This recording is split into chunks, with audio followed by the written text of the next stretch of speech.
C'est ici, à Genève, qu'a été créée, après la Première Guerre mondiale, la Société des Nations, précurseur de l'Organisation des Nations Unies.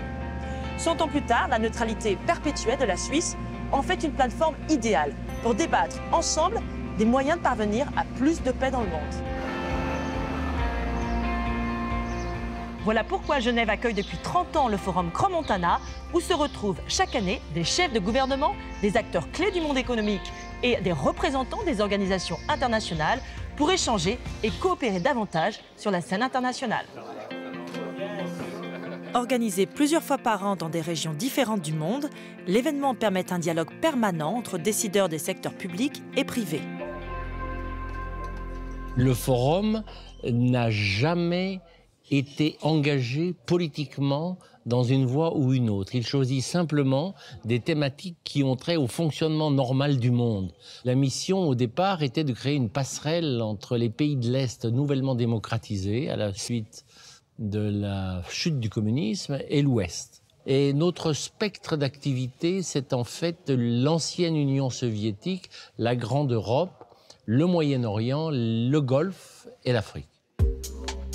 Alors que les tensions géopolitiques s'accroissent dans le monde, le forum s'est ouvert avec une question: paix, développement et stabilité sont-ils devenus un rêve? Pour y répondre, c'est vers la mer qu'on se tourne. En effet, pour célébrer son 30e anniversaire, le Crans-Montana a lancé une nouvelle initiative, la coopération Est-Méditerranée.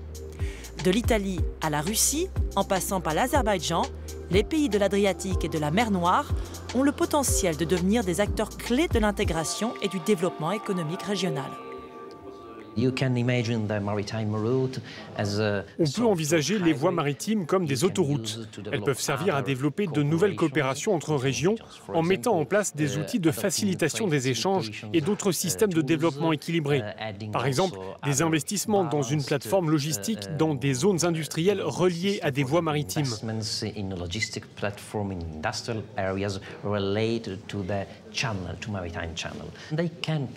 Elles peuvent jouer un rôle d'intermédiaire entre les entreprises et au niveau des relations internationales.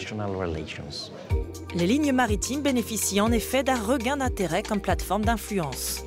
Comme à l'époque de Marco Polo, les ports italiens de l'Adriatique, par exemple, ont le potentiel de devenir des pôles importants de connectivité, reliant l'Orient au reste du monde, et notamment à l'Afrique. Si on relie la route de la soie à l'Afrique de l'Ouest en particulier, nous en serons heureux, car cela ouvrira des marchés dans la région et contribuera à améliorer nos finances et à créer des emplois dont on a besoin pour nos jeunes. La connectivité est non seulement importante pour une région, mais elle devrait être la priorité de toute stratégie en matière de transport ou de relations internationales.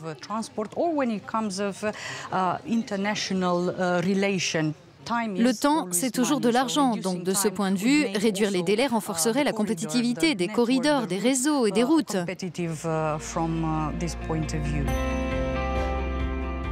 La paix, le développement et la stabilité sont-ils devenus un rêve?